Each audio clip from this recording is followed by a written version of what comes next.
Go blue, everyone. Well, folks, it's time for the battle for bowl eligibility. The Bryce Underwood watch continues. OC candidates for 2025 and more coming up next on Michigan Wolverines You Live. guys should check out the Michigan Wolverine Live. They're out here doing great things, doing great podcasts, great live shows. They're really just doing their thing, help them blow up.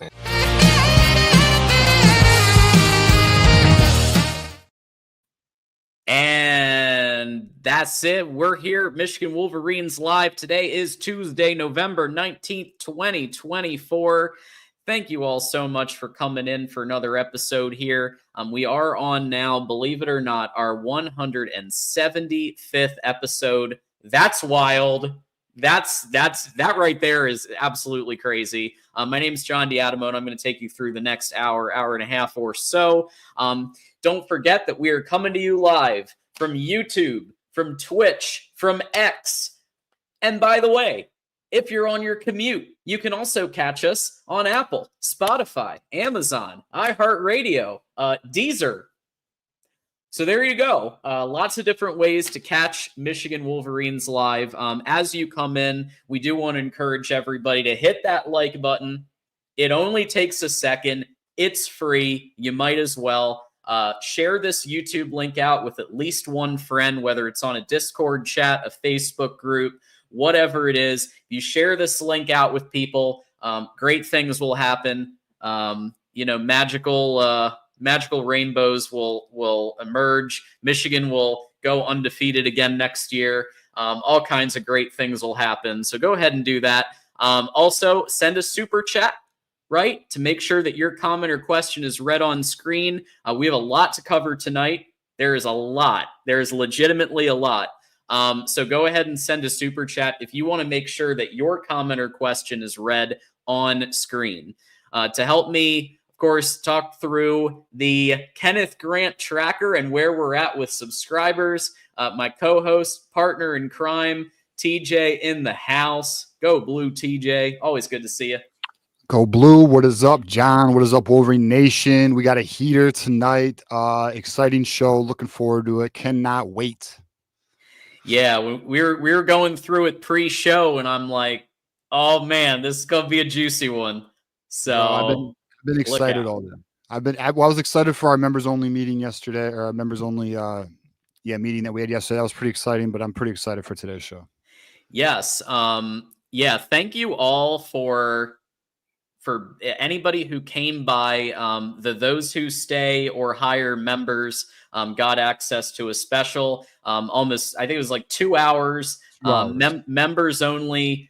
And you get it if you're at the $4.99 tier or higher. So Jason here says that he's going to upgrade so that he doesn't miss the next one in December. The next one's going to be, again, it's the third Monday. So it'll be the 16th.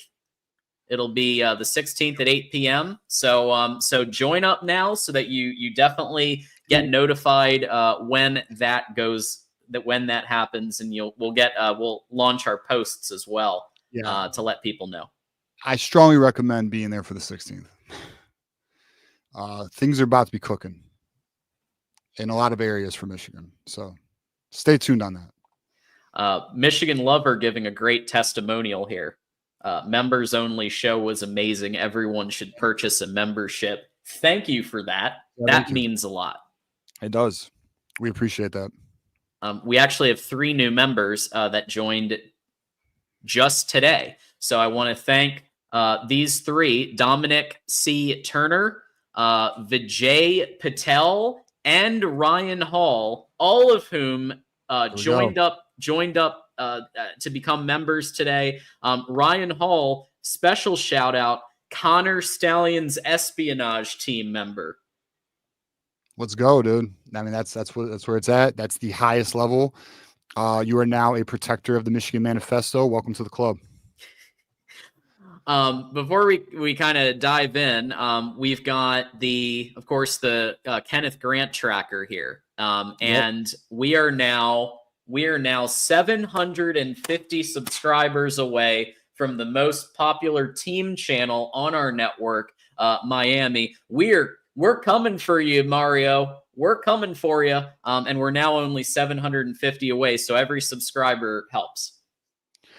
Yeah, man. Obviously, those who are new to the channel, we have a bunch of people who are still unsubscribed, still watching, likely Buckeye lurkers. But if you are a Michigan fan, or if you are an Oregon lurker or any other team, and you hate Ohio State like we do, or you hate Miami, if you're a Florida State fan, whatever, give us a subscribe. We appreciate it. We're only 750 away from being the #1 channel in the network. We have the most wins in college football. We should have the most subscribers in the Voice of College Football Network. These are facts. This is just how life is supposed to be. So help us get there. We greatly appreciate it. And we are cooking. We are getting there quick. I'm sure everyone is, anyone who's rocked with us, you guys know we had a journey chasing Ohio State. We did it. And now we're on our way to catching Miami. I think we started this graphic, John, at 970, and that was just 2 weeks ago. Yeah. We're already on our way there. It's really remarkable. And the contributions have already begun. And so I really appreciate Texas Wolverine contributing and actually giving a perfectly timed contribution. A little bit racy there, but don't yeah. So subscribe now. Texas Wolverine is recommending everybody do. We also have a couple of other quick ones here to hit. Nick does these for those of you who haven't joined Michigan Wolverines live. We've got our buddy Nick here. He does the $1.99 sniper shots, is what I like to call it. And normally he goes after third base Ryan Day, but today Matt Rule, because of his comments, have been getting top consideration. Scale of 1 to 10. How much of a bitch is Matt Rule? I say 15. What do you think, TJ? Yeah, I was gonna say 11 because he's on some bullshit. He's on some bitch shit, trying to say the game's not gonna count in a few weeks. Fuck you, bro. And anyone who's new to the channel, apologies for the language. It's just, I get emotional. I get a little frustrated with stupid comments from Matt Rule. Those who don't know, Matt Rule essentially said pretty recently that the game last year against Nebraska and Michigan's not going to count in a few weeks because it's going to be revoked, which is some clown shit. And I think we would all agree. So apologies. I'll work on my language here. But what a clown, dude. He's an 11. And thank you, Nick, for your $1.99 super chat. Yeah, we got more, man. Detroit Kyle stepping up to the plate. Detroit Kyle was joining us last night for the members only show. He's back. Pitch a heater, fellas. We plan to, Detroit Kyle. Really appreciate you there. Oh, we will. No, I don't plan anything. We will. We will. Detective Loki has gift. We have a couple of membership gifts. So if you want to check out the membership program, like all of these people that we're going to put up on the screen here, that are members, I need to find it. There it is. Detective Loki has gifted a membership. So Detective Loki gifted one to Aaron Spencer. And then thank you, Detective Loki. But Ryan Hall said, not so fast, my friend. He's gifted 5. So Kevin Martell, Nate Mogg, Derby, Darth Ducky, and Anyika. We do have an Oregon. It sounds like an Oregon fan to me. Hey. Yeah. Hey, you don't like Ohio State? We don't like Ohio State. Give us a subscription. We really appreciate you. Yeah. That's like, that meme where it's the handshake and it's like Michigan fans, Oregon fans hating Ohio State. That's what it is. Yeah, F those dudes. So thank you, Ryan Hall, for 5 memberships at the Those Who Stay Will Be Champions. Really appreciate that. All of you will get access to our next members only stream because it'll be within the 30-day window. So really appreciate that. Keith Rebar with the 5. Did I hear something about a $200 million NIL consortium? Whoa, that's a lot. 200 mil. I don't have a number. What I do know is blank checks. I told you guys Michigan's at the top of the food chain, man. They're not effing around. Like, I don't know if it's 200 million, but I do know that the donors are motivated, as we've said, and ambitious, and they are. They're willing to do what it takes. We told anyone who's rocked with us since especially during the Bryce Underwood saga, even before it got popular or public. You guys know, in September we were telling you about how the donors were starting to rally, and really start coming together, putting their money to the collectives and getting shit going. And we're seeing it. You're seeing the fruits of that. And here we are now. 200 million. I don't know. It wouldn't surprise me. I'm gonna be honest with you. We are in blank check season. The budget for the portal's large. Obviously we are aware of the Underwood, which we'll get into later. We're aware of what's being promised by Michigan there. Money is not an issue for Michigan. We're playing ball, and if anyone saw the Steve Dace, I don't know if maybe some are not a fan of Steve Dace, whatever, but there was a clip posted on our show today talking about the reality of the NIL and as well as Underwood's situation from his perspective. And the reality is financially, Michigan's in a very, very, very, very, very good place. Hey, 200 mil would be absolutely wild. But this is what 2 years ago, I called for this, TJ. I said there could be a consortium at Michigan with some of the top alum, the amount of money that these people have, the amount of liquidity that they have, and to go 2 years and just be like transformational, not transactional. When we all know full well how much money some of these Michigan alums have, it just drove me absolutely wild. So even if it's anywhere in the universe of 200, even if it's a portion of that, like, let's go, because that's a big improvement over what we've seen. Ramez with the 5, he was also here at our members only show and actually called in. If you care about Bryce and recruiting, don't forget to join Champion Circle to support the cause and participate. 100%. Absolutely. And as you guys know, in terms of you guys were at our membership meeting, I told you guys I had a meeting with a company that is working with our collective today. And it went well. We're going to be having some giveaways for you guys, and we are going to be working with a company called On It Athlete, who does NIL trading cards, autograph cards, specialty cards. I had a meeting with them today, and we'll be working with them. So you'll see them in the future, which will be promoting NIL and gives contribution to the players. Fuck Ohio says Rule looks like a little rascal who never grew up. Love it. Well, he's getting sunned right now in the Big I'm Ten. loving the bowl eligible. Might not be bowl eligible this year. It could be another 5 and 7 year for them. So whatever, money's good. We don't care about the bowl game.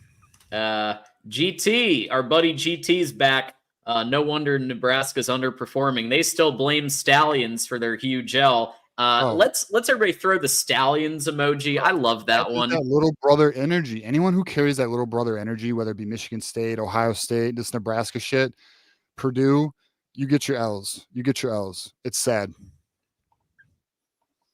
Sunny Days. I may not read this whole thing, but Sunny Days with the 10 with his mom's credit card, showing the voice of college football, told her that she got accepted into the honors program, and it stands for the Valedictorians College Fund. So whatever you do it, we aren't gonna endorse this activity, but hey. Hey, listen, our community's a bit aggressive, and it's how we roll. I'm all right with it. Michigan lover with the 2, love the show, keep it up. Really appreciate all the contributions right off the top. So thank you all. Keep them coming. I will keep highlighting them throughout the show. So we've learned a couple of things in the last few days.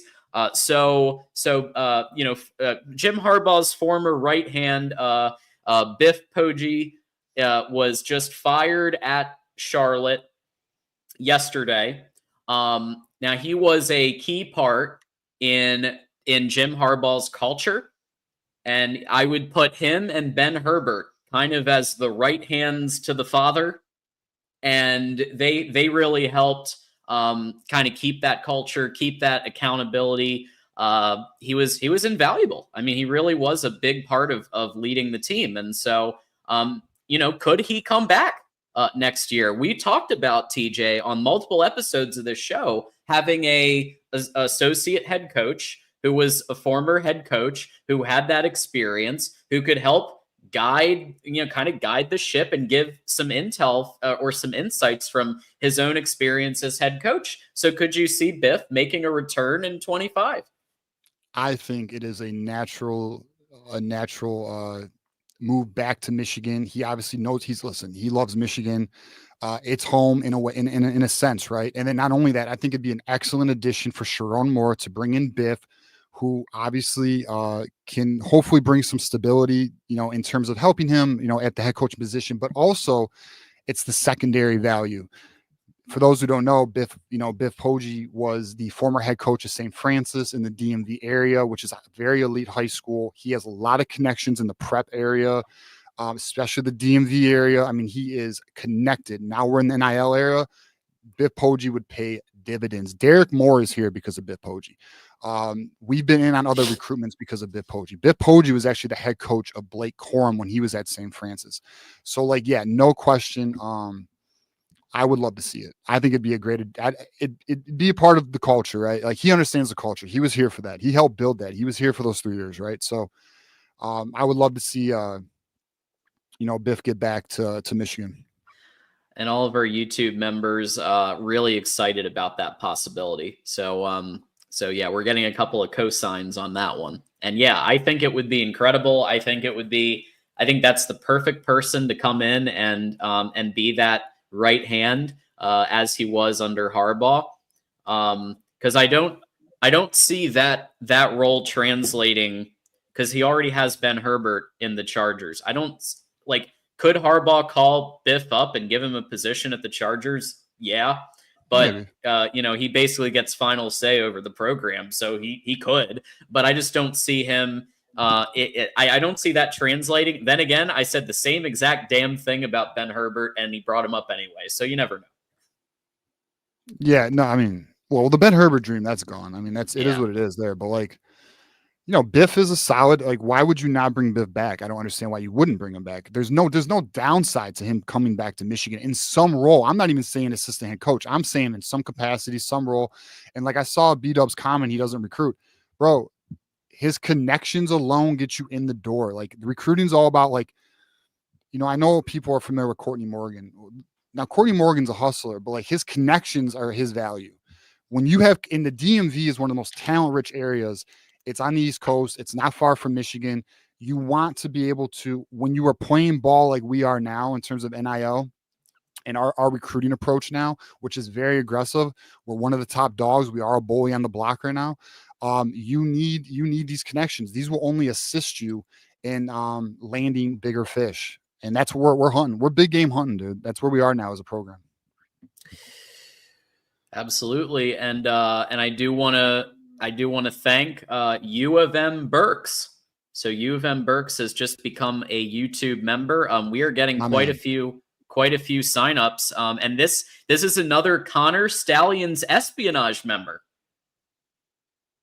So no shit. very cool. Thank you, man. Yeah. Well, welcome again. Welcome. You are now a guardian of the Michigan Manifesto. Welcome to the club. Thank you so much, U of M Berks. So I think we can mostly all agree there may be a few holdouts, a few Kirk lovers out there, but I think there's almost a unanimous consensus that it's time for a change at offensive coordinator. And we do have a few of the candidates, a few of the possibilities here that you may want to give a phone call to. Now, am I saying that all of these are coming, or that all of these would even consider it? No. I'm saying these are people that you give a phone call to and you make them say no. And so we've got the list here. I'd love to go through these one by one. Obviously, Lincoln Riley is the one who I think is the biggest pipe dream. Lincoln Riley, head coach of USC, former head coach of Oklahoma, responsible for multiple Heisman Trophy winning quarterbacks.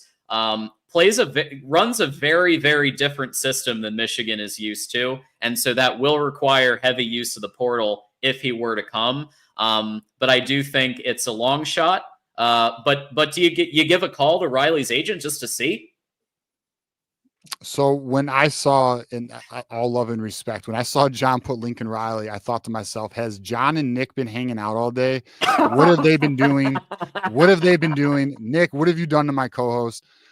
Listen, we all know that the seat is getting warm with USC, but I do not personally see USC letting him go yet, because they're in a position much like Penn State and some other schools where They don't know a better replacement. Who's gonna be our coach if we let go of Lincoln Riley or James Franklin at Penn State? Who's gonna be our coach? So they don't know. They're scared to make a move. I think USC's in the same position. And if Tim Pringley saw this, John, who's the host of our USC channel, he's probably pissed right now. He's probably watching this right now and he's pissed at you, John. So we'll see. Hey, it is a pipe dream. And I'll say this too. If Lincoln Riley would happen to be let go by USC, which I don't think will happen, I expect him to make a move at a lower school. He'd be a head coach somewhere else. I do not see him transitioning to offensive coordinator in his first year. He might even sit out a year. And at worst, I could see him do something like Lane Kiffin did, go to Florida Atlantic, go to a talent-rich state and build something. Yeah, that would be something. Yeah, again, this is your, like, when Cliff Kingsbury was mentioned in all these different lists, and like Gruden and all that. This is like the version of that. This is like a holy shit. This would be a game changer. But would that happen? I'll extend an olive branch to the USC channel. Don't forget to check out their show in about an hour and a half with Mark Rogers and Matt Zemek. It's UCLA week. Check that out, 10 p.m. Eastern over on the USC channel. So Dan Mullen has been starting to get floated in some of these. I have been saying for multiple years now, when the discussion was, hey, who should we get as OC? I've mentioned Dan Mullen in a couple of these different teams as they consider OCs, because despite the fact that he's, and you'll see this on almost all the head coaches on this list have rubbed people the wrong way, but as an offensive mind, they're very good. This is an example of somebody who has an offensive mind. I think he's still got it. I think the schemes that he comes up with, I think it would actually be a better fit than Lincoln Riley, because I think it would be a slightly more physical system. Dan Mullen, what do you think about that one? This would be a home run. This is my dream pick for offensive coordinator, to be honest with you. And this name has started circulating. It's not just Michigan who's in on Dan Mullen or making potential calls to Dan Mullen. Oklahoma's also apparently reaching out to Dan Mullen as we speak. We'll see where this goes. I think Dan Mullen is a name to watch. I really do think it's a name to watch. What I can say is I'm confident Michigan's going to land a very good offensive coordinator in potentially the not too distant future. And I do think we will have a new offensive coordinator next season, which is why we're bringing you guys this list, not just because we know we need one, but it's because there seems to be some traction in this area in terms of a new new coordinator, on the verge, not on the verge, but coming down the pipeline. We'll put it that way. So we'll see where we are, but Dan Mullen's a name I would watch. That's my number one candidate right now. Yeah, absolutely. I would love this candidate. He's up there for me too. I mean, Garrett Riley and Herman are also up there, but I mean, getting Dan Mullen would be excellent. GT is throwing an ice cube on the steaming hot soup that I just served on Lincoln Riley. Put in another ice cube in there. TJ put an ice cube in. GT's putting an ice cube in. I think Riley would only come if he was the heir apparent head coach if Moore fails. Yeah, I mean, that I would expect that would be have to be a stipulation, I think. But we also need to remember that his Lincoln Riley's stock is not what it was 2-3 years ago, where he could have demanded that. I do think he could get a head coaching gig elsewhere, and not just an OC gig, but I don't know if he has the same, like, if this was 2 years ago, absolutely he would have the clout to demand something like that. At this point, I think you just give him a shitload of money. But yeah, you would never agree to that though. Yeah. All right. Let's hit so Garrett Riley, Clemson's OC. Yeah. So from 23 to 24, what you saw is an increase in offensive production.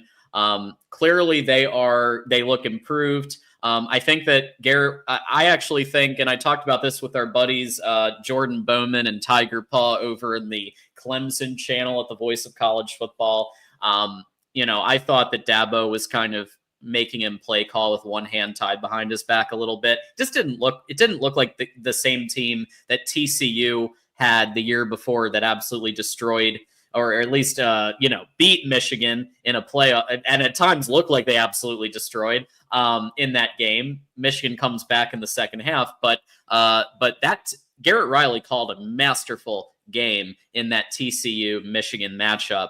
And I think at Clemson, he has really come into his own this year.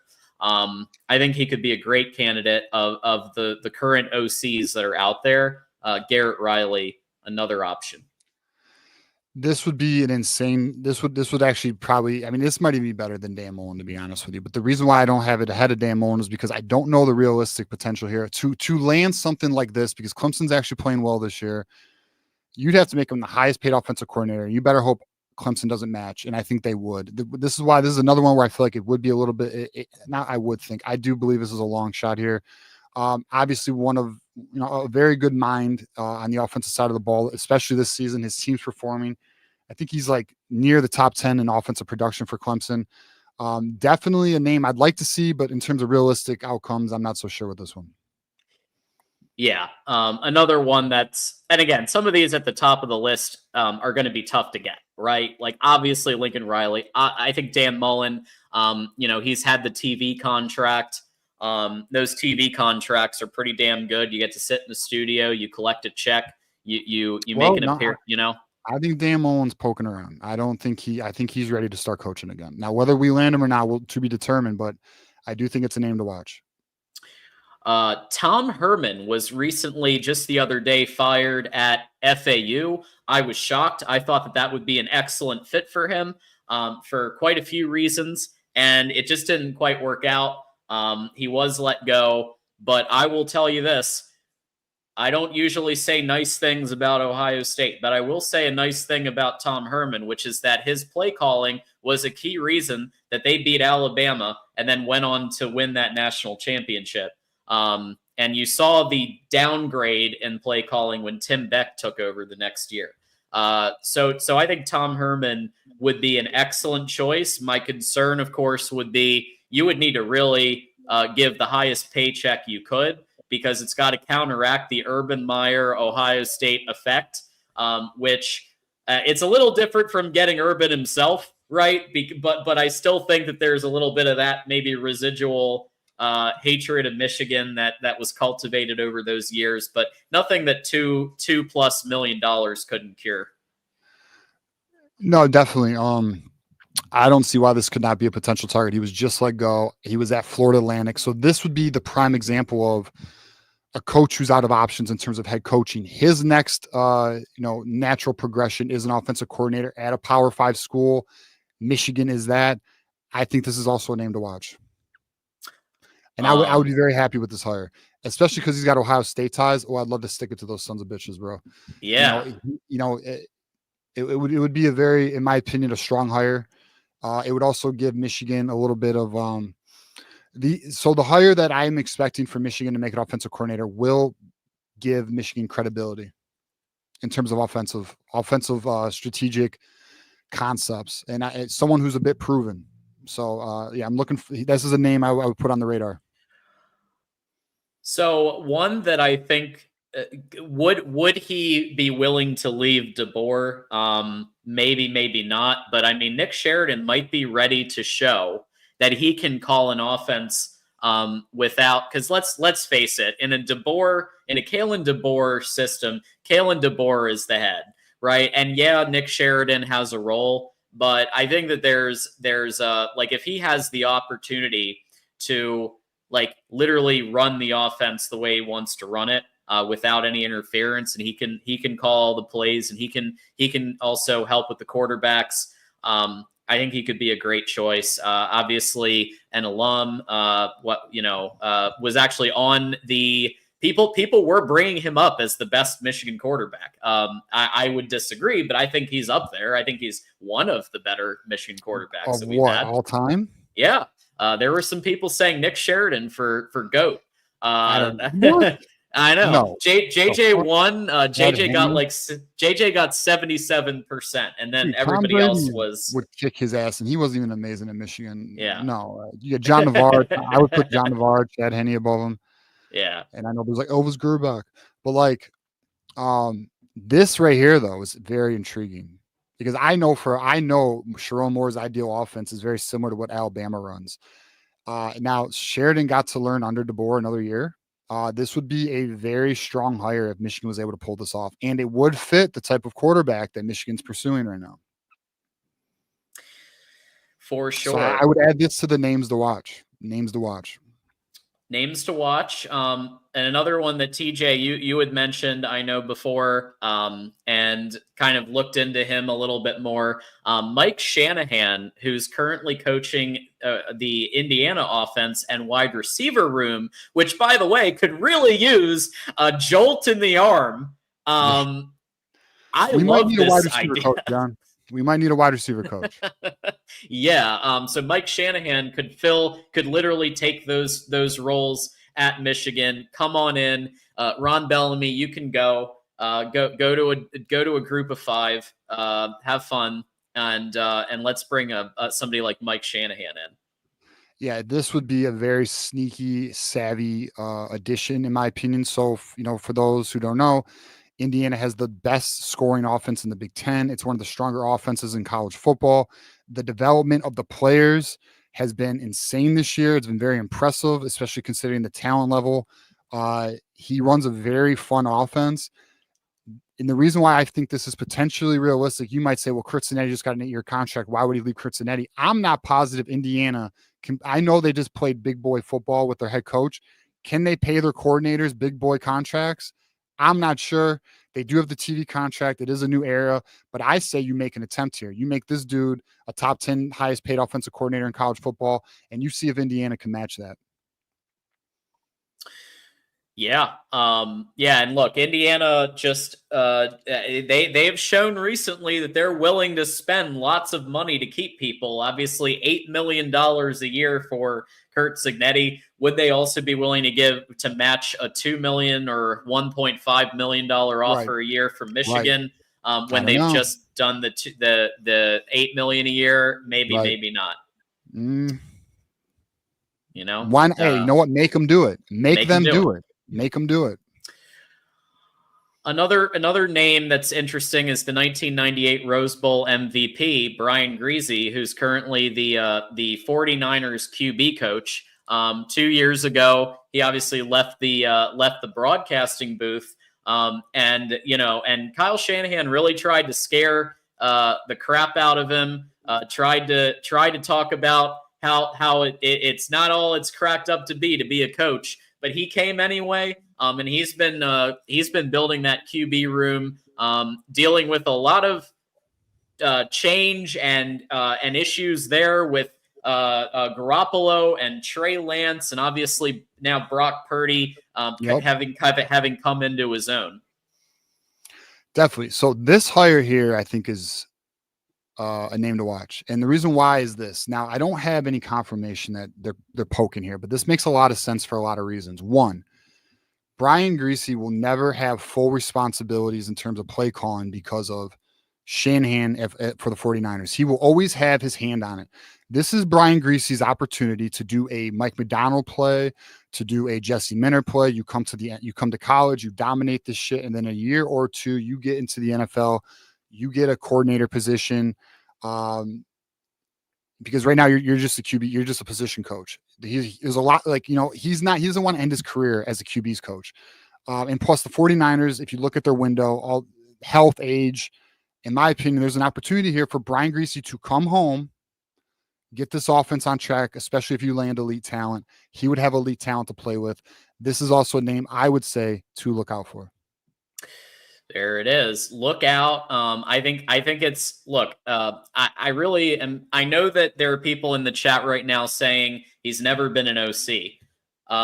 Here's the thing. He also had never been a QB's coach 2 years prior. And he took that role. What you do. You get position coaches at the NFL level because they're qualified and they're way advanced, and like they're in the meetings too. They are, they don't just coach their position. They're in the offensive play, plan meetings and all of that. They understand how this works. They know their systems inside and out, especially a quarterback, the QB coach. He knows the offense inside and out because he's got to teach it to his guy. You also see, if you look at Brock Purdy, his development, impressive. right? So, I think that, him coming, this is what happens when you get an NFL position coach, they come and take a coordinator role. That's typical. It's like we saw with Jesse Mentor. Jesse Mentor was at Vanderbilt a year prior, but you saw with Mike McDonald. It's not uncommon. I think Michigan's going to try and swing for something of this magnitude. Yeah, I think that would be great. And we have some great compliments here. Ryan Hall, who is now a Connor Stallions member, loved the show. Really appreciate that. We've got, let's see, who else we got. Shanahan is only getting 800K, so there you go. When I saw Nick Sheridan on the poll, that was the reason Nick Sheridan was there is because people were mentioning his name. They were mentioning his name, so that's why. Texas Wolverine, absolutely, that's what I was referring to. Brock Purdy, a couple of years ago, nobody thought Brock Purdy was going to be lighting it up. It was Jimmy G and then Trey Lance waiting in the wings. Remember that? Well, here comes Brock Purdy, just absolutely dominating, and that was because, in large part, of Brian Griese and also what Shanahan is able to scheme up as well. And those two have done a really tremendous job with Brock Purdy. Darbo, our buddy Darbo's in the house. Bring Big Dave to Ann Arbor. If you maybe TJ knows who Big Dave is, but I have no idea. Maybe Portnoy. Maybe. Let us know in the comments what Dave you're thinking of. I don't know off the top of my head. Yeah, if it's Portnoy, hey, we always appreciate a Portnoy. I think it's got to be a recruit that I'm not thinking of right now. Yeah, we'll find out. I know very soon somebody will tell us who Big Dave is, and it'll be God, of course. No. Yeah. So very exciting stuff. Like we've said, we do want to encourage everybody who has not joined our membership program, because we were getting a lot of tweets, we were getting a lot of comments. Hey, I missed the stream last night. We had a really fun time last night. The stream, we had a members only stream for everybody who was those who stay will be champions tier or higher. So if you're at the $4.99 or the $9.99 level, you get access. And we had a great time. Bull called in, and Ramez called in, and Kinetic, and all these people were calling in, and we were having a really great time at the members hangout. Beats and treats went 2 hours, absolutely. So that was for you guys, and we do that every single month to give you some intel that we can't really give to hundreds of people on these live shows. That's those hours are for you, and it's every single month that we do it. Apparently, Big Dave is Big Worm. Oh, I'm out the loop on that. I gotta learn here. I gotta do some research. For those who don't know, Big Worm's a part of the show. Shout out to Big Worm. Sometimes he be calling. Yeah. Thursday shows typically when he calls. Post-game show, he definitely calls. Oh yeah, post-game show. Watch out. Yeah, when we do our 10-minute time limit for the calls. You might hear that sound. We've started to do that now. So yeah, Big Dave. Here we go. Nick says light. Okay. I'm going to the moon right now. So Nick of course is our recruiting expert and in terms of acquisitions. So Nick is in the house. Always appreciate your $1.99s. Say that for the recruiting roundup, John. I'll hit on that. Yeah, we will get back to Wolverine Casual. We will get back to this during the recruiting segment in a little bit here. We do want to, of course, everybody's asking, DJ. Everybody's asking. From the Thursday show, things weren't looking so great. There were some social media posts being posted. And then we did talk a little bit about this last night at the members hangout. There is some movement on Bryce Underwood, and he may be a little more amenable to the possibilities of Michigan now with Brian Kelly seemingly falling apart at LSU. So, TJ, what have you been hearing on the Bryce Underwood news?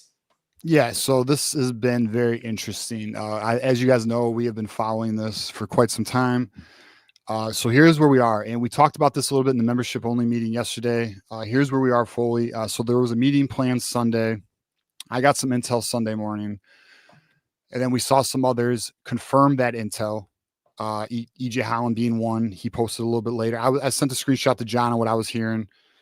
And it turned out there was a meeting planned, and the meeting was planned with not only Bryce, but his family, lawyers, and Michigan representatives. Now, here's the deal. And from my understanding, the meeting did not happen. You may say, oh, shit, that's bad, but it's not. It's not. And here's why the meeting was planned. One of the things Michigan was looking to get out of it was a resolution, a complete understanding of where things are, and if the Underwood camp was done discussing and moving forward with Michigan, and the Underwood camp has essentially assured Michigan that they're still interested. They're still looking to move forward in conversations and discussions, and this recruitment is still alive.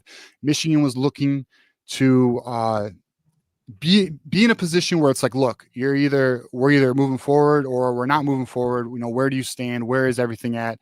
And the Underwood camp essentially assured Michigan they're 100% still invested in this recruitment, and they still would like to continue pursuing, dialogue and things that I don't want to get into with Michigan. And what's good about this is not only is this huge, because I told you guys the week prior when they did the official, Moose says, I'll believe it when I see it. Well, my friend, we're going to make a believer out of you. But anyways, a week ago, obviously, Bryce Underwood had his official visit with Michigan or with LSU, and there was some momentum. But I told you guys I was surprised at the lack of intensity of that. You know, I expected more, quite honestly. And then we are all aware of what happened with the social media post last week. That has been resolved. Essentially, just to give some clarity on that, Bryce Underwood was getting frustrated with what was being put out publicly. He was sick of people putting words in his mouth, and it was his way of just a bit of frustration came publicly, and that's what that was. But here's what's good. The last few weeks, LSU has not looked good. The program has not looked good. The offense has not looked good. The quarterback is not showing improvement and development.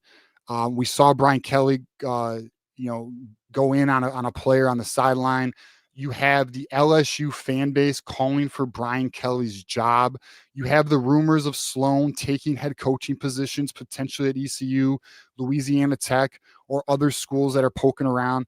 There is a belief that Sloan will not be there, if not this year, definitely next year. So there is no long-term sustainability or long-term stability that you would think would be a positive. It's not.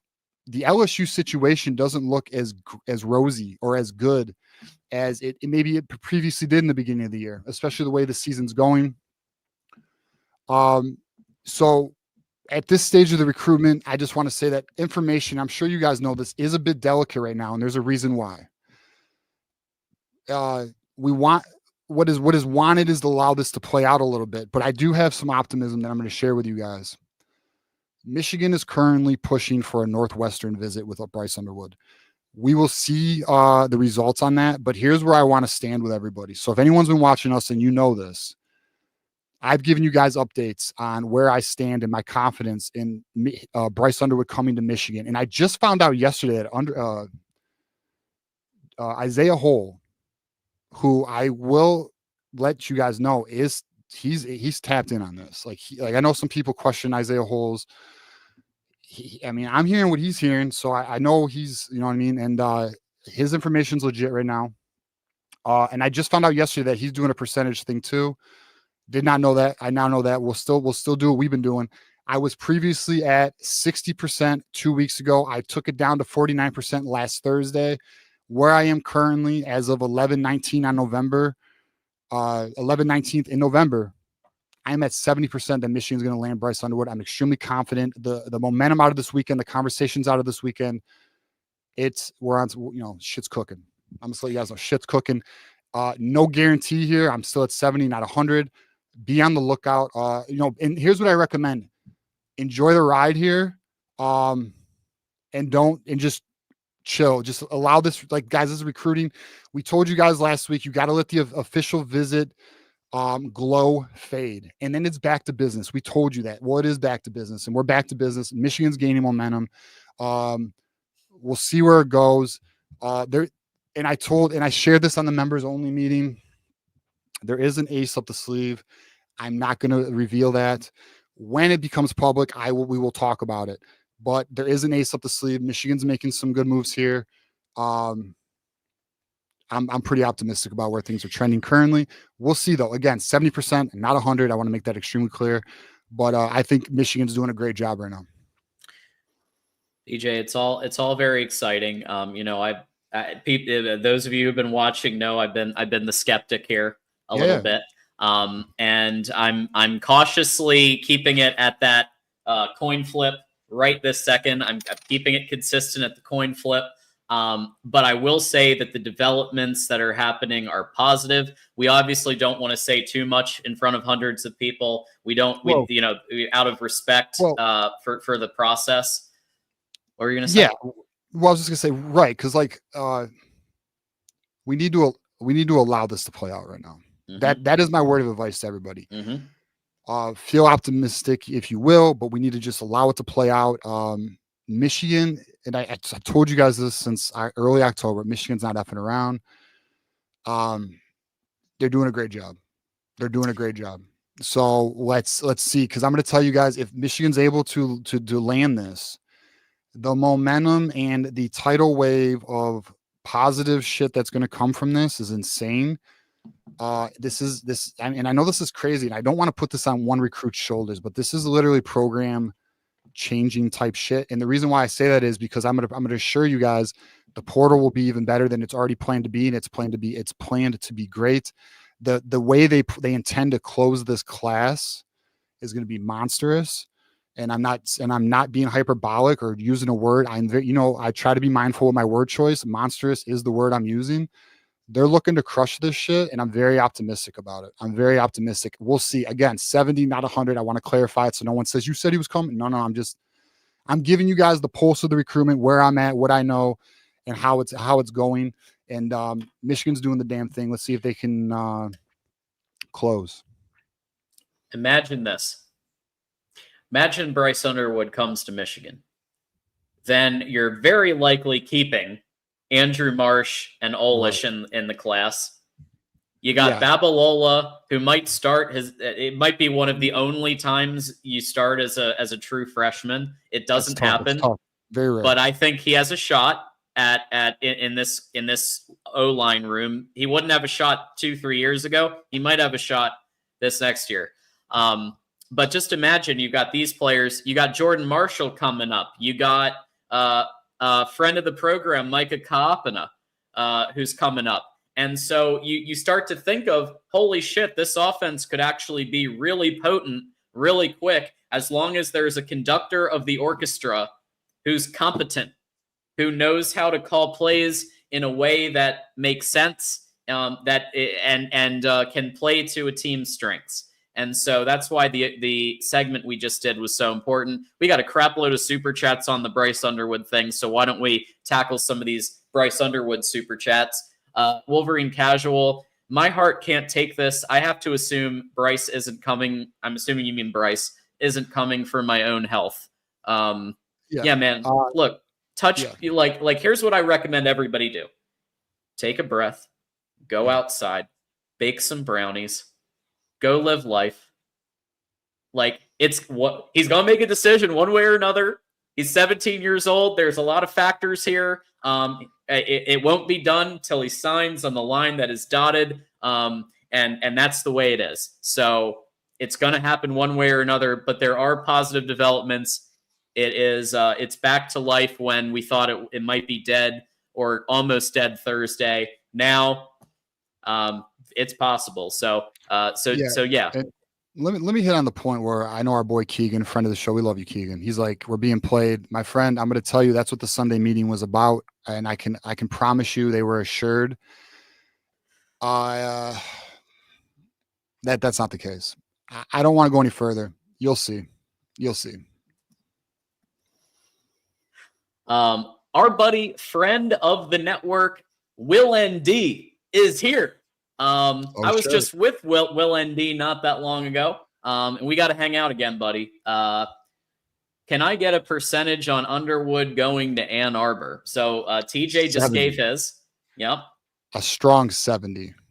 And I'm if sticking. If things transpire, I'm going higher, much higher.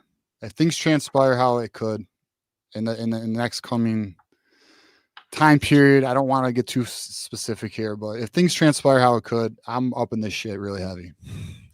And I'm at 50. And I'm already a strong 70. I'm at 50 right now, but I'm willing, and I've shown already, I'm willing to come up, and I'm willing to consider, depending on the news of the day. And so it is looking like it's a legitimate possibility, but there is still a possibility LSU keeps it. So we really do have to keep watch. Loki is gifting another membership, so that means someone else is getting a Those Who Stay Will Be Champions membership. It looks like Brian Soul. So Brian Soul, enjoy your 33 free days of Those Who Stay membership, and join us for the December member hangout, members only hangout that's going to be coming up third Monday of December, which will be the 16th. So come on over. It'll still be within your 30 days. Join us. Have a blast. And then we've got Wolverine casual with the 10, and then a couple more. Wow, a couple more after that. The troll kind of bummed me out a bit. Bryce is in high school, so it's cool, but it didn't feel good. He's amazing, of course, and I'll get over it if he comes, obviously. But we really wanted him, so it was a bit rough. Were you talking about the IG story? Yeah, he's talking about. So essentially, you got to understand, he's getting frustrated with the public. But he has to, look, it comes with the territory. You're number one player in the nation.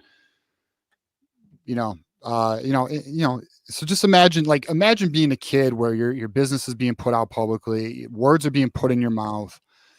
He's not, they are trying to walk this very delicately. And let's just be transparent here.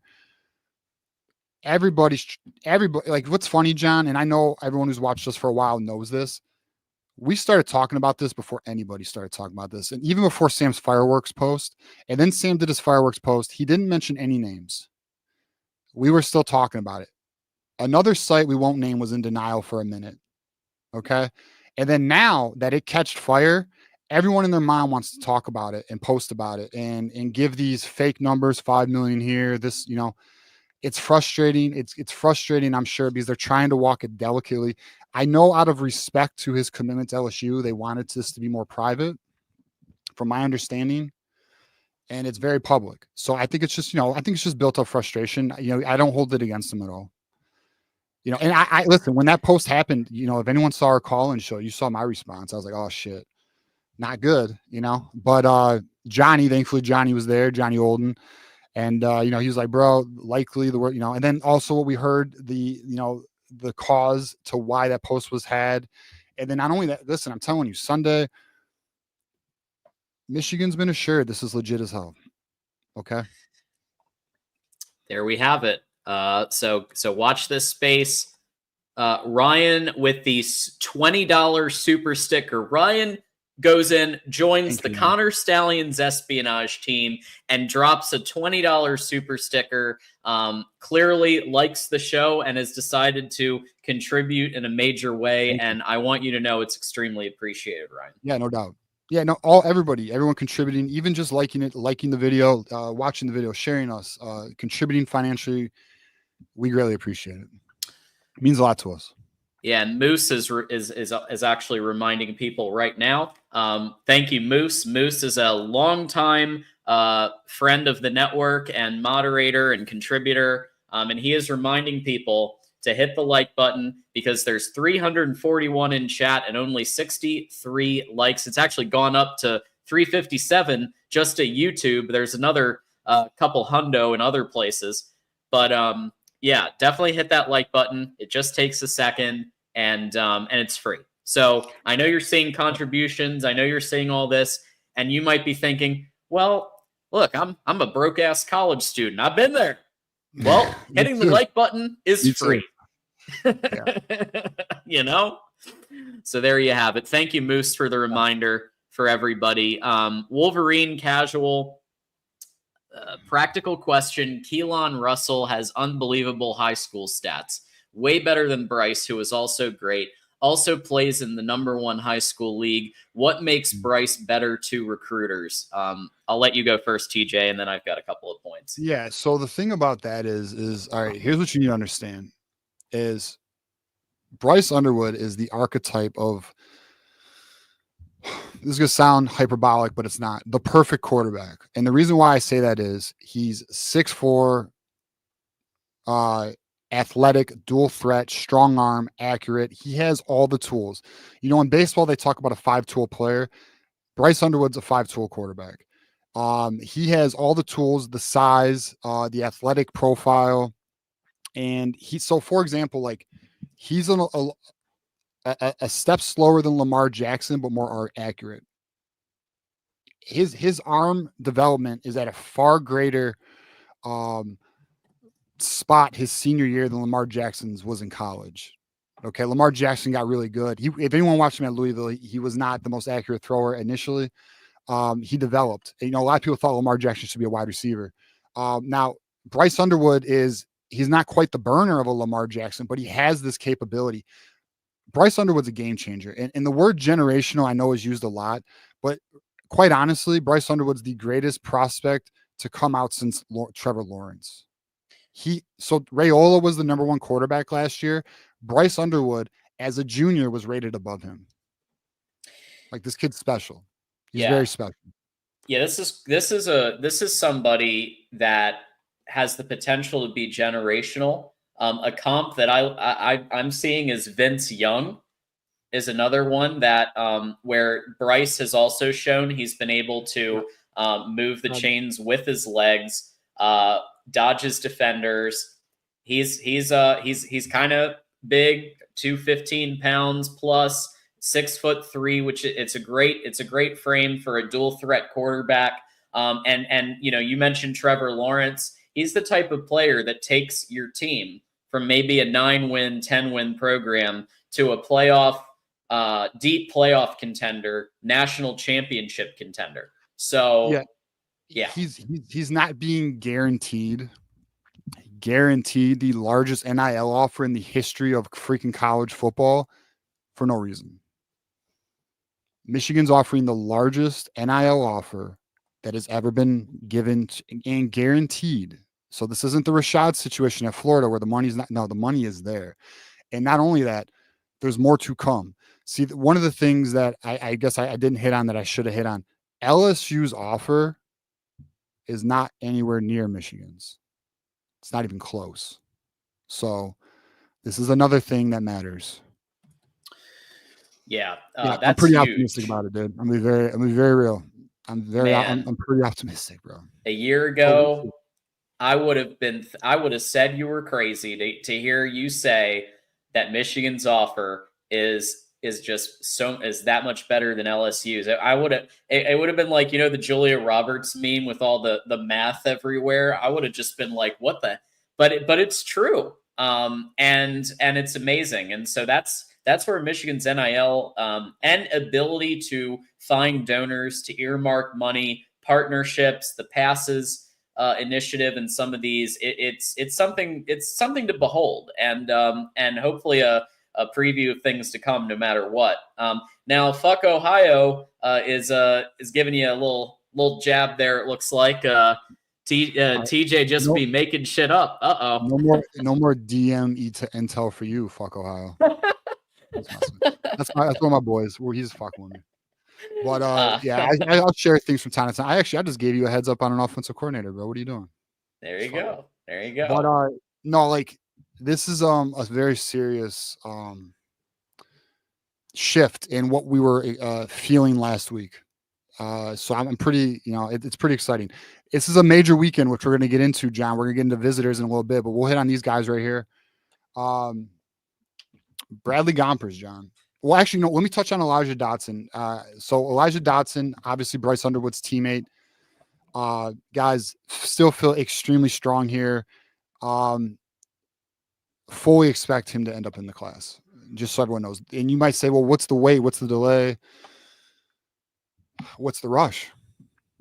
Signing day is not till December 4th. Their season just ended, last weekend. So I'm okay. It's okay. There's nothing that is concerning me with that recruitment right now. He's actually working. He's an assist right now for Michigan in terms of trying to get Bryce as well to Michigan. He's a very good friend of Bryce Underwood. I feel very confident about Elijah Dotson being in this class. Then to hit on one of my favorite prospects right now, Bradley Gompers, the nearly top 100 linebacker who's currently committed to Duke. Michigan is making a very strong push here.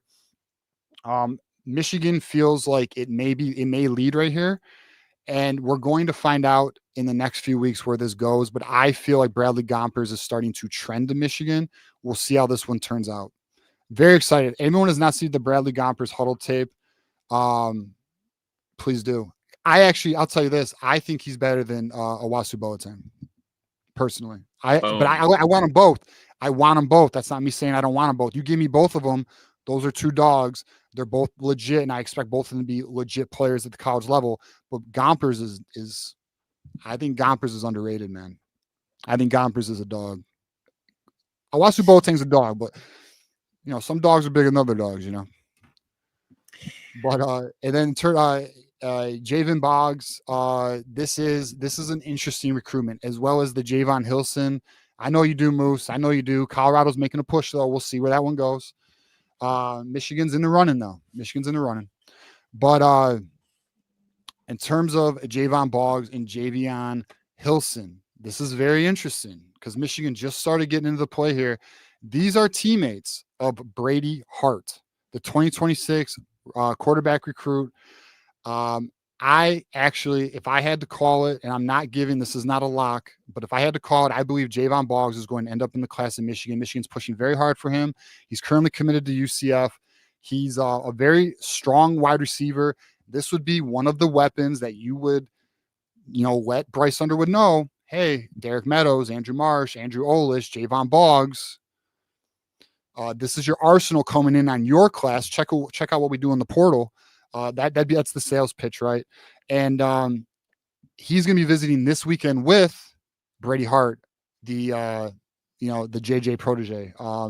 No question, Brady Hart will be visiting this weekend. We're going to get into some of the visitors a little later, but very big recruitment here. I expect Michigan to do very well this weekend at the Northwestern game. It's a very big weekend for recruiting. I'm sure you guys can all already tell.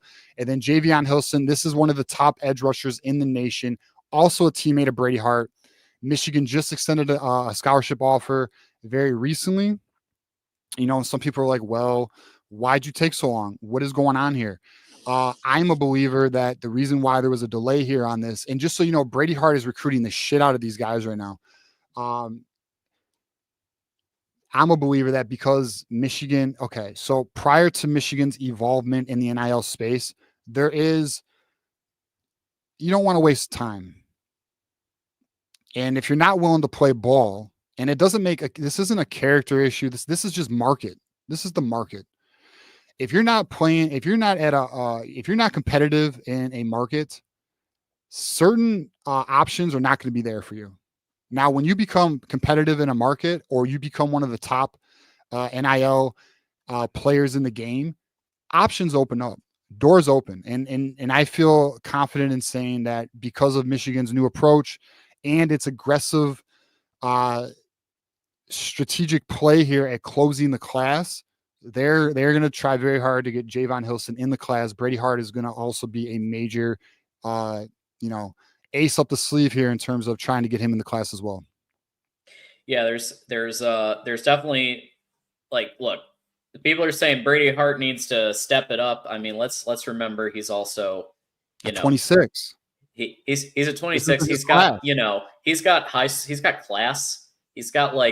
he's juggling a lot of stuff. Like, yes, he's recruiting for Michigan, but you have to remember, like, there are other things going on in his life. There's going to be, homecoming and prom and stuff like that. So let's just remember that those types of things happen. But I think he's going to continue to do what he's been doing, just like JJ did, by the way. he's got a lot of JJ vibes, in my opinion. Like very bought into Nice. Michigan and is doing his best to bring some of these people over. Yeah, and Javon Hilson, by the way, plans to commit December 4th, which is National Signing Day, so that will be going down to the wire. I expect Michigan to really be pushing here. This would be, by the way, we land this kid, that'd be major. And we all know, we talked about it last week, John, or maybe it was, maybe it was the members only meeting. Michigan is also reaching out to Marco Jones, another defensive end that they're trying to get back in the fold. We'll see where that goes. I know he really likes Texas A&M because they have the two-sport, component. Baseball is really big to him. We'll see if Michigan can make some progress there, but they are definitely reaching out to him. So we'll see where that goes. And of course, as if you have been watching the Michigan Wolverines live show, the call-in show, the last couple of weeks, we have been predicting this. We have been letting you know to brace yourself for a potential flip. It was announced that Ivan Taylor is flipping to Alabama. Somebody who it just seemed like Alabama was resonating with him. Keon Sabb had been working on it too. So there's some stuff going on there. But let us know about, that one really, what was kind of the final straw? What do you think that was that really caused him to just be like, you know what? I want to go to Alabama. Play on the field, I think, is a major reason why. His dad also, he really likes Alabama. Alabama plays NIL like we do. We got Ivan Taylor from Notre Dame. It's not like he's new to this. I think the play on the field was a major, a major role, in terms of, listen, all right. The players we're going to mention, the play on the field, the lack of quarterback situation matter. Okay. Now, the good news is Michigan's doing absolutely everything in its power it is what it is. You accept what it is, right? You accept what it is. What the hell do you do about it? You look in the mirror, you figure it the F out. Michigan's doing that. So shout out to Michigan for trying to make the corrections. We all know they had a misjudgment this offseason. We've covered it at length. John, we have torched this coaching staff for some of the decisions. Our fan base has torched them. The fan base in general, outside of our own channel community, has torched them. They made some poor decisions. They are trying to right the ship. Coaching hires, player analysis, decisions, personnel decisions, etc. So it is what it is. We knew Ivan Taylor, out of everybody who was with a wandering eye, Ivan Taylor was the most likely to jump. It was more or less a matter of when, not if, and when happened, yesterday or the day before. So I think it was yesterday. So it is what it is. It sucks because I am a big fan of Ivan Taylor, but here's some reality too. Elijah Dotson plays the same position. There you have it. And that would be something. Wolverine has been doing this a couple of times and has this knack for putting a super chat out there that goes right with the topic we're about to talk about. Well, guess what? We're about to cover Andrew Marsh and Olish. And here's the $2 question. How are we feeling about Marsh and Olish without Bryce? I think with Bryce, you know what the answer is. Yeah, they're with staying. Bryce, we're not going anywhere. Yeah. I told everybody in our members meeting yesterday, and I'm going to quote Sam here. I have an impeccable source on this one. Marsh wants to play with a legit quarterback. He's actually been vocal about this. He hasn't had a quarterback he feels he could truly depend on who's going to get him open with his passes at the high school level. He doesn't want that to be the same situation. We all know he visited Washington this past weekend. Washington's been pushing for Marsh for quite some time. We've been telling you guys about that. And they tried to not get Marsh to commit in August. And they had a very strong NIL push at that moment. Their NIL is not on our level. I don't know if things have quite evolved for them. Things are getting a little more dire as signing day comes. I will say that Washington's going to continue to push. I do like Michigan's chances here if we are able to land a strong quarterback in the class. If we are not going to land a strong quarterback in the class, I do have my concerns with this class falling apart a little bit. I do. Yeah. And then on to Andrew Olish. I don't think Andrew Olish leaves Michigan if we again land in Underwood. I do know Olish is not just he. So the reason why Olish has visited Bama, Oregon, Notre Dame, Penn State, it's not because he doesn't want to be at Michigan. And you may say, well, then why don't you just stay at Michigan? Well, there's two things for the Olish family that is important to them. One, they want to see what this notice of allegations and what does it mean. They've been the most vocal of all of the committed players and even prospects that I've seen in terms of the notice of allegations. They just would like to know what is the resolution and what does it look like. That matters to them. And then the second thing is they don't want to be in an offense that can't score. You have to be able to, Colson Loveland, sure, he's the bright spot, but I mean, let's be real here. He's not, it could be better. It could, it should be better. It's not even it could be better. And it too. Anyone who's watching this, this offense should be way better. There's too much talent. Our coaching staff unfortunately made a poor decision in the offseason by not getting a quarterback, not getting a right tackle, and not getting wide receivers. It is what it is. Now Michigan's going to right the wrongs and do a better job now in this portal, and I fully expect that. I'm not blowing any smoke. Money is they got a plan. They got a plan. So so that's where we are. I do not, as it stands right now, and then we have Jalen Williams as the other one, John, we were going to talk about. This one's a little interesting, though. This one's a little interesting. The reason why is because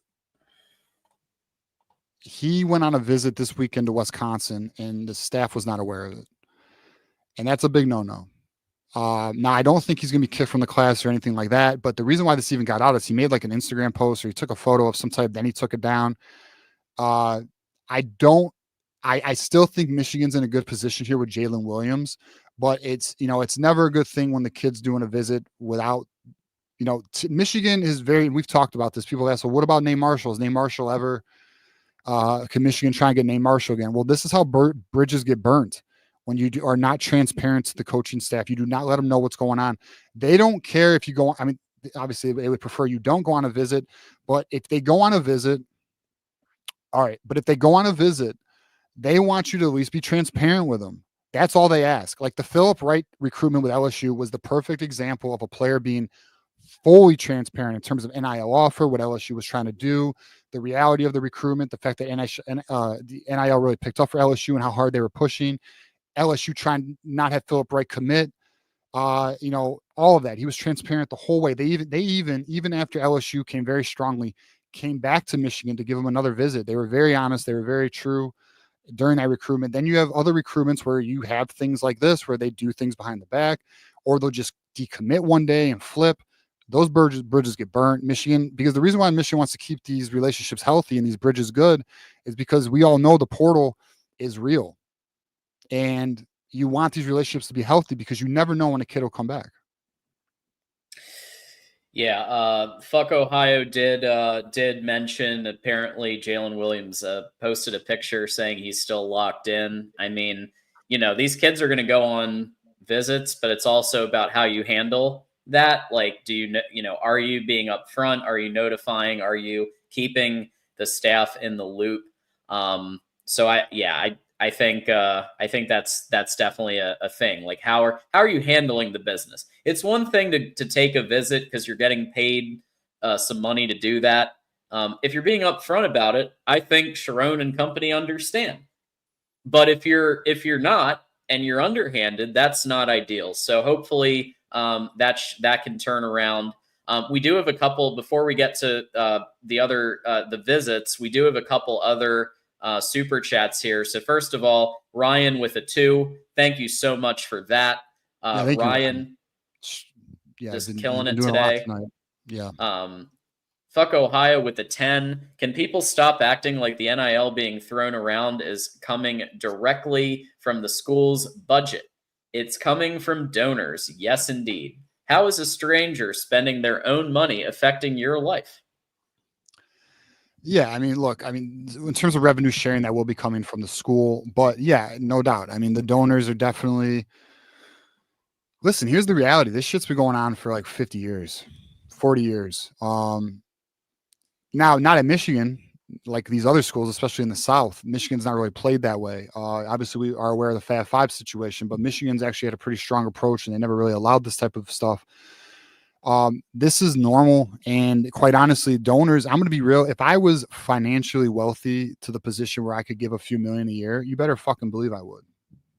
Yes, I would, because I'll tell you what, it's worth it to me for my team to be the shit. I enjoy it. You know, like I love it. I want Michigan to be number one all the time. So if I had the financial capacity, you better believe I'd have some influence. Like to them, this is a hobby, guys. Like you gotta understand when you have a lot of money, you want fun and excitement because this is something I've been told from people who are pretty wealthy. Shit can be boring because you can do whatever you want, buy whatever you want. There's a thrill. You got to understand this too. There's a thrill in landing a recruit. There's a thrill in that. Like it's fun. It's fun to build. It's like, you know, look, you can't own an NFL team, but you can help your school be this. You can, you know what I mean? Like we all have pride in the school we went to for college or the school we rep. You know, like these dudes just love their school and they want to financially help it out. There's nothing wrong with that. I would do the same thing if I could. GT making a very good point. I will. You better believe I will. GT is making a very good point that it's all relative. $5 million to some of these guys is like $100 to us. Yeah, very true. Like for example, like Portnoy, like he says $3 million a year. That's dude. Portnoy makes $1 million bets, guys.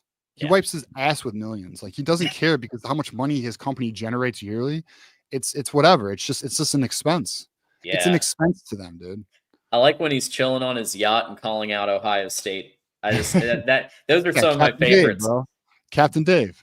The poverty program, like Ohio State, and like let's be real too, like the financial well at Michigan is deep.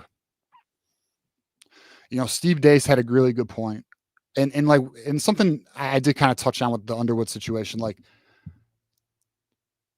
schools and programs cannot compete with schools like Michigan financially, guys. Like it's not even in the same realm, and you know, I don't know the exact donor. Now, never mind. To be continued. Thank you, Beats and Treats, for reminding people to like the stream. Nick asks, how does a Tom Brady mentorship not make Bryce go nuts? I never said that today, Nick. Yeah, I mean, it's on the table. It's on the table. So we'll see. We'll see where that one goes. Yeah, I mean, I think what's public is that Tom Brady has supported Michigan QBs in the past and and the TB12 brand as well. You know, he's got the TB12 brand. You know, coming to Michigan has its perks. There's a lot of people who are associated with Michigan who are willing to be available. Absolutely. And then we're up to date with this one here. Wolverine Casual. Sounds like you're saying Marsh and Olish leave without a good QB recruit, and they won't take the coach's word for it if they say we will portal. I'm not guaranteeing the outcome, but like, here's what I know it matters to Marsh, and I know Olish. Listen, the guys, come on, the offense. We saw the offense. If you're a recruit, you'd think a little bit about it too. It matters to an extent. I'm not saying it's a guaranteed outcome. They don't land Underwood. These kids are gone. Because here's the truth. They love Michigan. Like, this isn't like they don't love Michigan. It's just, guys, our offense is ranked like in the 120s.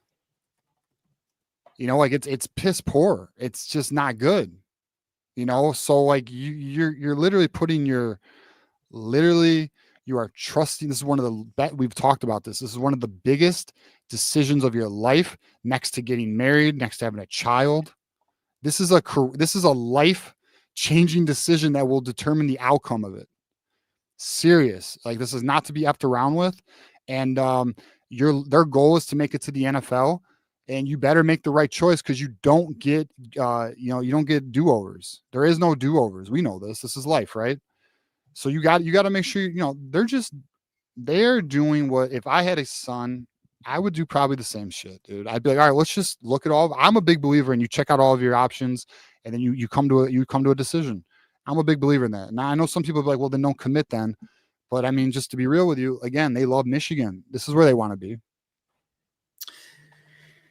So with that said, we are now on to the visitors that are coming this weekend for the battle for bowl eligibility, coming this weekend to the Northwestern game.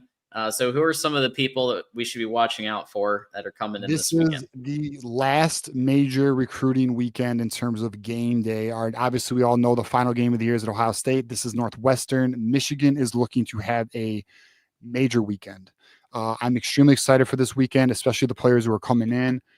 Donovan Johnson, who's a commit to Michigan, one of running back for IMG, he will be in this weekend. Andrew Marsh will be in this weekend. After his Washington visit, Michigan can secure the deal and put any questions at ease, especially if certain things occur.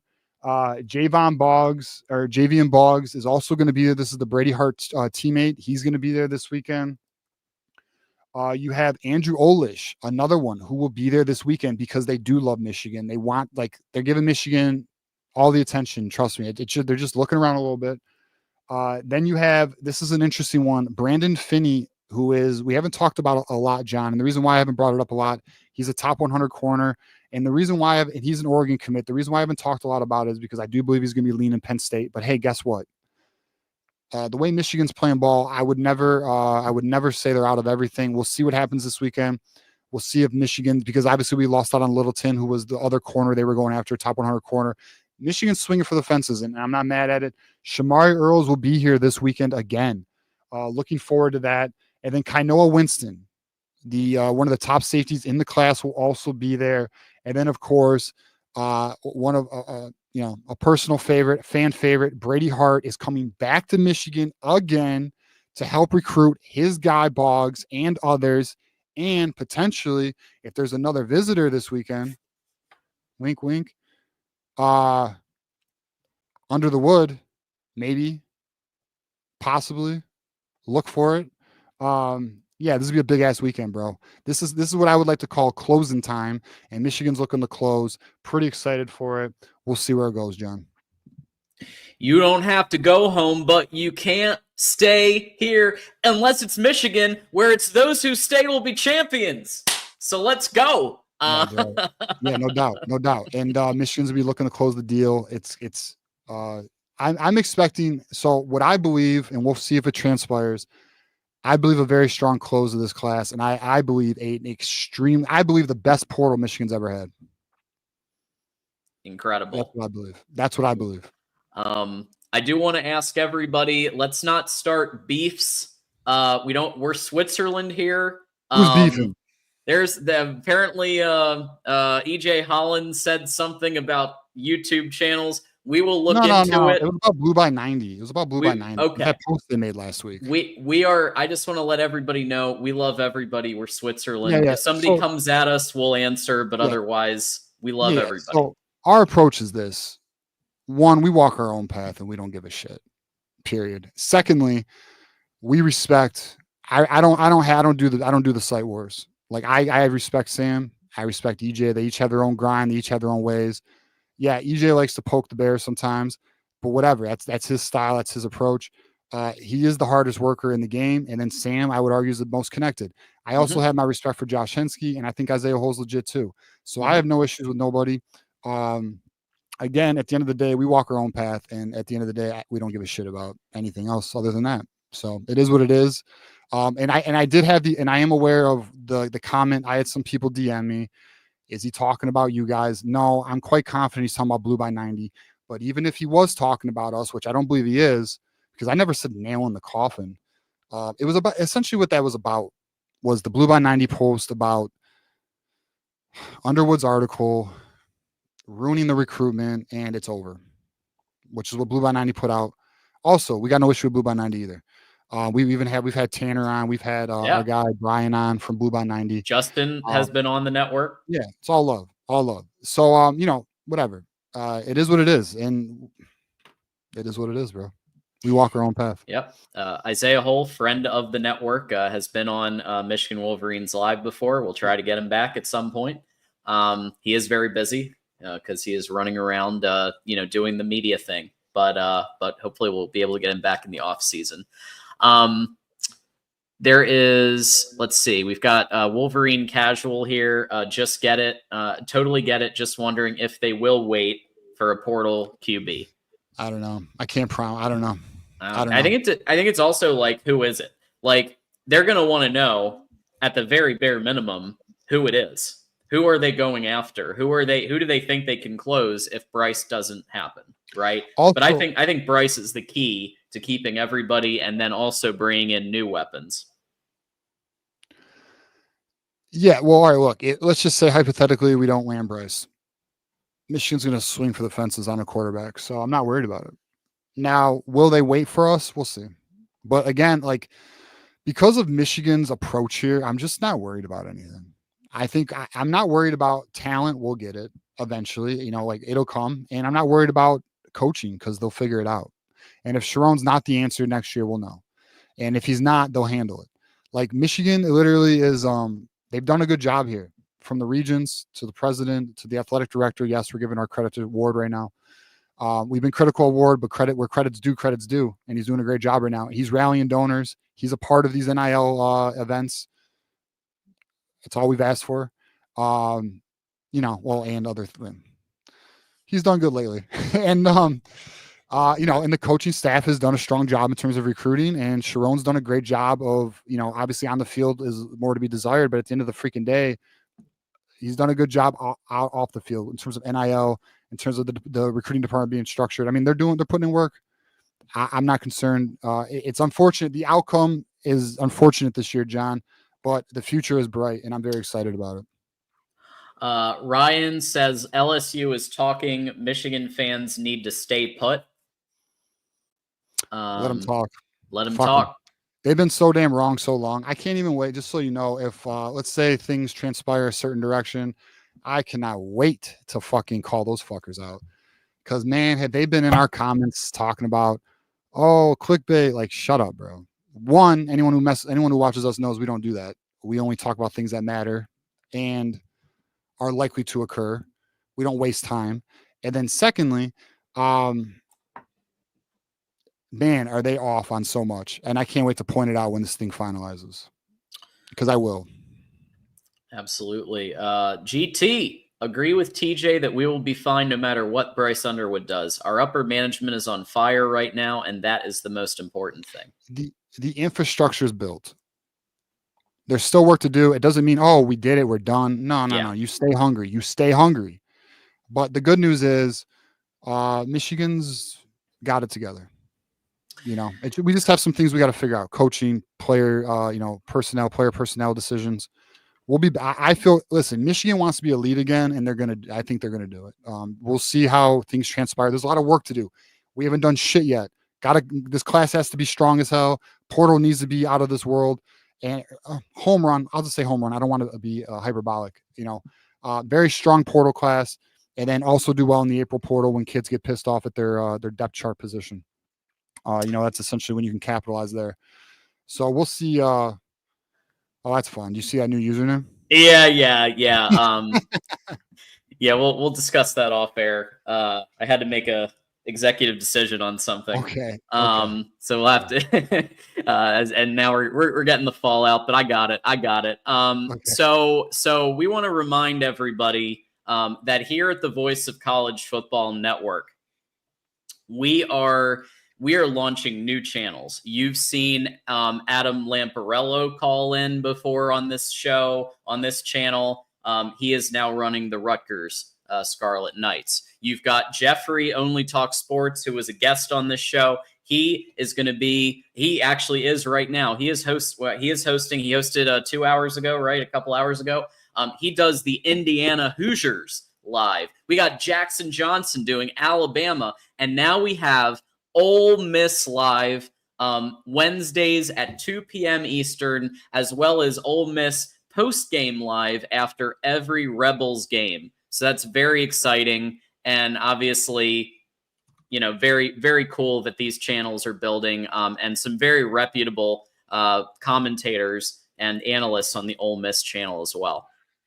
Yeah, John. This is one of our newer channels to the network. As you guys know, yes, I am a part of the Michigan channel, but I also have a role within the network. We're growing the network. We're really building it. We're very excited for the future of the network. It's coming along. Our Ole Miss channel is one of our newer channels. So if you guys want to support the network, Give us a subscription there. Our goal is to definitely get to 1,000 because, as you guys I'm sure know, 1,000 subscribers get you monetized. So another channel monetized with the network would be great. We greatly appreciate it. So you can go over to Ole Miss at the Voice of College Football, subscribe to the channel. It means a lot to us. This is a great way to support and contribute without having to do anything financially or, anything that is beyond anyone's means. So we greatly appreciate it. Very cool. Yeah, so many channels happening here. We also, of course, do want to remind everybody about Mark Rogers' book, Disputed National Champions. Get it on Amazon right now. Less than $10. Pop on the fireplace. Get yourself some hot cocoa. Read Disputed National Champions. It's great, and it's a quick read, too. Go ahead and check that out. Our last topic tonight is the fact that, and we do have a Michigan Northwestern preview that will be, it's a recording, and it will be sent out later this week. We did have our a guest that we talked to, Matt Shelton, who is the managing editor of Wildcat Report, and he and I went through Northwestern and all of the ins and outs, the players to watch. That video is coming, but because he had other media obligations with basketball, he wasn't able to make the show. But we did a recording; it's coming out. But I will just ask high level, because this is a big game here in terms of bowl eligibility. Both of these teams have to. I think you can argue if they don't win, they're kind of praying for a 5-7, miracle, and that they're one of the 5-7 teams that gets a bowl, which is really not where you want to be. So Michigan, Northwestern both need to win this game to guarantee they're going to a bowl. So with that said, I mean, especially you just mentioned, TJ, the recruits that are coming to visit, including maybe a very, very special recruit. So what do you think we should expect to see in terms of game plan from Sharon Moore? He told everybody, he said, bring your best game plans to the table for this. He said that. So what do we think we're going to see? Yeah, well, I'll get to that, but one second. JTL, if you don't chill, I'm going to send the hounds after your ass, dog. So just, chill out, quit fucking with my community. You're pissing people off. But anyways, just have some respect, my friend. You're welcome to be here, watch our show. Just, don't troll, bro. Anyways, on this, listen, this is a big game for Michigan. Now, I'm going to be honest. Johnny Olden, shout out to Johnny Olden, very good friend of our network or a very good friend of our channel. He convinced me. I don't want to go to a bowl game. I want them to focus solely on the offseason. And I know, and I know there's people like, what? And listen, I'm one of those too. I want to see us play as much as we can. I want us to get the extra 15 practices. It does matter. But can we just be very honest here? Nothing is more important than this offseason. This bowl game's not. I would love to see my team play again. Because it's a long ass offseason. Once freaking, we are craving spring ball in February. You know what I mean? And then when June hits, it's like, I need water. I need football. It's still 2 months away. I understand. But let's just be real here in terms of the longevity of the program. I think, and of course, I always want our boys to win, and I will be rooting for us to win. I sound like I hate it, but I really want us to focus on this offseason because let's be real. If Sharon does not knock it out of the park in terms of coaching hires, closing with the recruiting class, making sure this portal is the best that Michigan has ever had, which I do expect it will, then his job's going to be that seat is already a little warm, John. It's already a little warm. We got to make sure this offseason is a home run. And I want full focus on it. I want full focus. And let's also be honest. And I know our community knows this because we talked about this early in the season. When you fail, you look in the mirror and you figure it the F out. I want this program and I want this coaching staff. I want to figure it the F out. I don't need a consolation bowl. I don't, because most of these dudes, can we be real here? If I'm a first round draft pick, I'm not playing in that bowl game. Right. And I know, again, okay, well, our younger players can get the practice. Well, guess what? They practice in spring. They got summer conditioning and fall ball. Like they'll have practice. Those 15 practices are not everything. They're nice, but it's nice when your team is a strong team. When your team's not a strong team. See, here's the thing too, John. The way the NCAA has things set up, which is effed up. The way the signing day is December 4th, early. You got the portal. What is it, like the 11th or something? Dude, these teams are going to be in practice when their players are being poached from the roster. I don't got time for that shit. This offseason needs to be strong as hell. And it, because the way things are dated and timed, I would like Michigan to have full focus on the offseason. That's me personally. I understand if people disagree. I mean, listen, they make it to a bowl game. I'm watching and supporting and rooting. I'm just saying, I think it's more optimal if we focus on the offseason. Well, I have all the respect in the world for you and for Johnny, but I have to go the alternate route on this one. That's all right. I think the practices mean a lot. I think you see what you have. Yes, none of the first rounders are going to play in the Quick Lane Bowl or whatever the bowl is. It doesn't mean anything except for the fact that when you think of, there's a psychological element to this where a 6-6 and bowl appearance versus a 5-7 and you're out of the bowl, it does have an impact. It's obviously it's not playoffs no matter what. You're talking about a very low end bowl. But what I'm excited to see in this bowl, I'm excited to see players ball out that we've been talking about in recruiting segments the last 2 years, and we haven't seen them on the field. And I want to see them, right? I want to see these players. I want to see Jordan Marshall for long periods of time and see what we have with him, because that could be a key piece to next year's offense. It's the Donovan Edwards show. What are you talking about? You think Donovan Edwards is going to be? He's not. What do you mean? What has he proven to be drafted? Yeah, he's playing. He's playing. But I want to see Jordan Marshall too. Yeah, I want to see Jordan.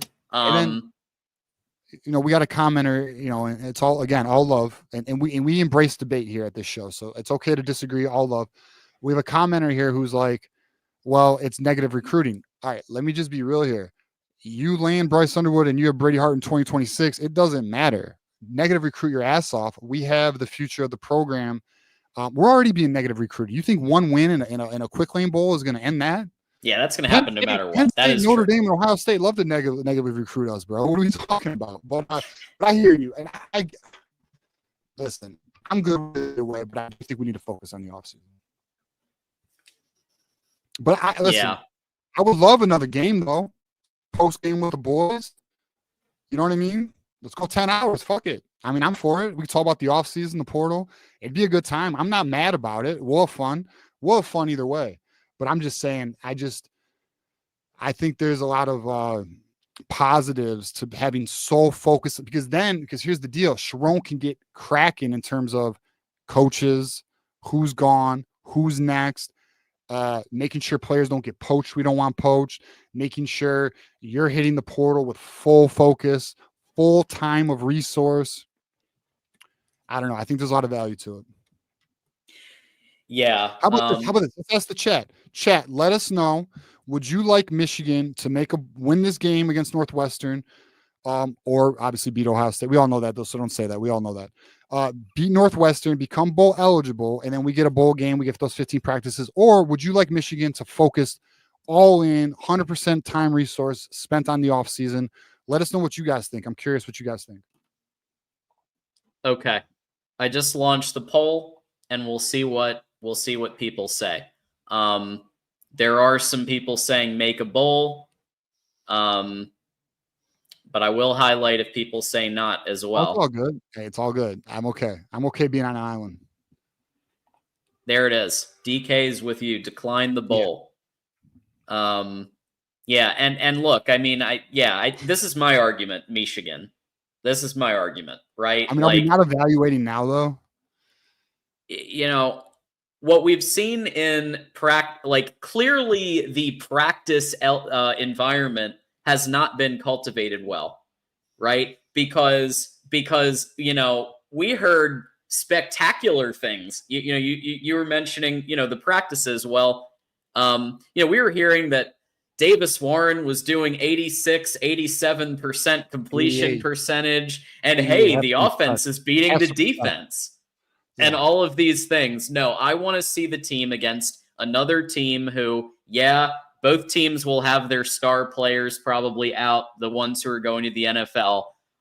But you at least will see, okay, they're still going to be coaching. They're still going to be trying. Both teams are going to be trying to win that game. And I think this is the time to see, which talent can you take into 2025 and pair with a Bryce Underwood, pair with some of these players that we're going after in the offseason and in the portal and in kind of finishing off the recruiting class. So, let's see what happens. Let's see where we're at here. It does look like, okay, do you want Michigan to make a bowl? 73% says yes. But that's okay. That's okay. Hey, we can disagree. Hey, I respect everybody here. Yeah. We've got a couple of super chats. Chance Walker. So definitely want to encourage you, Chance. Can you give your percentages on recruits this week? I encourage you to rewind and definitely check the tape on Bryce Underwood. If you want to give some other percentages, TJ, on some of the other recruits, go for it. But for Bryce, we got you covered, and I don't know if you want to do the whole class, but all right. So Underwood, I'm at 70%, my guy. Yeah. I'm at 70%. It's a strong 70. I'm feeling pretty good about it. I'm actually feeling really good about it. Elijah Dotson, I'd say I'm at 90% for Elijah Dotson. Bradley Gompers is interesting. I'm at 51% Bradley Gompers. I think we got a little momentum here. I'd like to see us close, though. That one's tough. Javon Boggs, I'm at 85% Javon Boggs. I feel very strong that Michigan's going to land Javon Boggs. I think Brady Hart this weekend is going to seal the deal. I think he'll end up in the class. Javion Hilson, this is an interesting one. Man, I don't know. It's tough. I'm going to put us at about 35, 40% for that one. We'll find out. We'll know more in a week. We'll know more in a week or two. Jalen Williams, how interesting. He's obviously silently visited Wisconsin over the weekend. 75%, I think he'll end up in the class. I do think we have the lead right now. I know Wisconsin's making it interesting. Wisconsin pisses me off. They stole Hardy Watts from us. Andrew Olish. What makes this tough is it really does come down to how a certain position concludes, right? If Underwood comes to the class, it's 100% lock. He's coming. If Underwood does not come to the class, I think I'm at like 65. Yeah. Andrew Marsh. If Underwood comes to the class, it's 100% lock. If it's if he doesn't, then I think I'm at like 60. And Johnny Olden's in the house. Hey, Johnny, they're picking on me, bro. They're picking on me, dog. They're picking on me. They don't believe in our vision, Johnny, for the offseason. They want to go to a bowl game, dog. Yeah, quickly in bowl. And listen, we're going to do a post-game show for the bowl too. So look out if we get to a bowl. So Tom, well, we are. Yeah. Fuck yeah, we are. And it's got to be the biggest and best. Biggest and best. Yeah. Tom has gifted a membership to Second Team All-County MAC. So congratulations on your 30 free days of Those Who Stay Will Be Champions. And there you have it. We have some more coming up here. We've got Blue Wolverine, member for 4 months. Blue Wolverine, it goes hard in the paint, and is in a lot of different chats, a lot of different shows, and just puts in that work. And I respect that. Even the enemy territory, Blue is on, and 4 months membership now. Thank you. Ramez. So Ramez with the 2. Mark Rogers does the Ole Miss show with very, very well-reasoned analysts and sports experts. One of whom may have won what was it, Miss Kentucky? Miss Kentucky in 2011. So that did happen. That's a fact. She's also going to be our recruiting analyst for the network. That's going to be not public yet, but she's handling our national recruiting. So the Voice of College Football is going to be getting more into recruiting on a national level. She's going to be our main analyst. So Leanne Herring. Shout out to her. Leanne Herring. Dude, she's a grinder, bro. She works her ass off. Respect. So shout out to her. Proud to have her in the network, man. Facts. Blue with a 10, dropping a go blue. Thank you. Everybody, can we all do the blue Wolverine emoji right now? Can we all? Everybody who has the blue Wolverine emoji, let's go, because this is awesome. We love blue Wolverine. So there you go. There's the emoji. GT. I know I wanted the Pop-Tart Bowl too, but apparently we can't. Apparently it's not the Big Ten conference. Yeah, they're leaving us out, bro. Like, how do we not to get the Pop-Tart Bowl? What is that? The Pinstripe Bowl? No one gives a shit about the Yankees. What are we doing? What are we doing? Yeah. You know that Harbaugh would have been all over that shit, though. That's a crime, yeah. bro. We should have Pop-Tart. That should be a Big Ten game, a Big Ten matchup. Yeah, and apparently they're doing 3 different flavors this year. I know. I'm pissed. If it was the Pop-Tart Bowl, John, I'd be all for it. Oh yeah. So then you would be, yes, let's do a bowl in that case. Out of principle. Okay. Out of principle. You got to go to the Pop-Tart Bowl, bro. The bowl is advocating for the Big Dill Pickles Bowl. I think the Idaho Potato Bowl is kind of fun, but that's like a Mac West Bowl. Yeah. Ryan, another one from Ryan. You've been killing it tonight. Thank you so much for the contributions. With Ryan, the 5, really crushing. Thank you. I think the extra practice will be good. They'll get the rest from the portal. Yep. Yeah. I mean, listen, there's value. I mean, like, I'm not trying to completely discredit. Like, my position is not to completely discredit going to a bowl as a complete negative. I'm just saying, if I got to weigh the pros and cons here, but I mean, listen, there's value. There's value. And what's very exciting. We'll get to Keith first here. With the 2, a bowl game equals X million to NIL. Well, teams split. I believe they split the bowl revenue, yeah, which goes to overall revenue to the institutions in the conference. Yeah, exactly. In 25 with it starts in 25, the 20 to 22 million. Revenue sharing June, I believe it's June of 25. There we go. So, and Michigan has completely 180'd its approach, and I'm excited about it. We'll see though, nothing finalized yet, but things are very promising there as well. Ryan is popping off and showing them because here's another. We got, oh my God. So we've got Ryan has gifted 5 memberships to Justin Holden, Sean Posiak Jr., Sports Talk 101, Steve Salinas, and Letty C have all just gotten Those Who Stay Will Be Champions 30 free days of membership. Thanks to Ryan. Nice. Thank you. You get a membership, you get a membership, you get a membership, and you get a membership. Yeah. Ryan has officially won the Oprah Award for tonight, and we have added another member, Thomas Bradley. Woo! Hey, they just keep coming. Let's go. Wow. We appreciate it. Hey, and I'm gonna tell you, you guys think our Tuesday show is fun. Wait till you see our post-game show. Holy shit. Those things are on fire.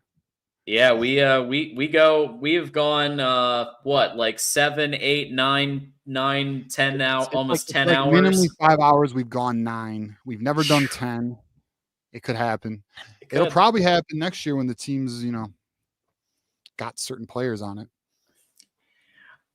Hey, Thomas Bradley, you have joined. So Thomas joined the Those Who Stay Will Be Champions, which means that in December, when we do our next members only stream, you are going to be welcome to do that, because that's part of your your initial month. We'll have one of those hangouts, plus refresh, because you should see a whole bunch of emojis and a badge and everything else. The emojis are really fun.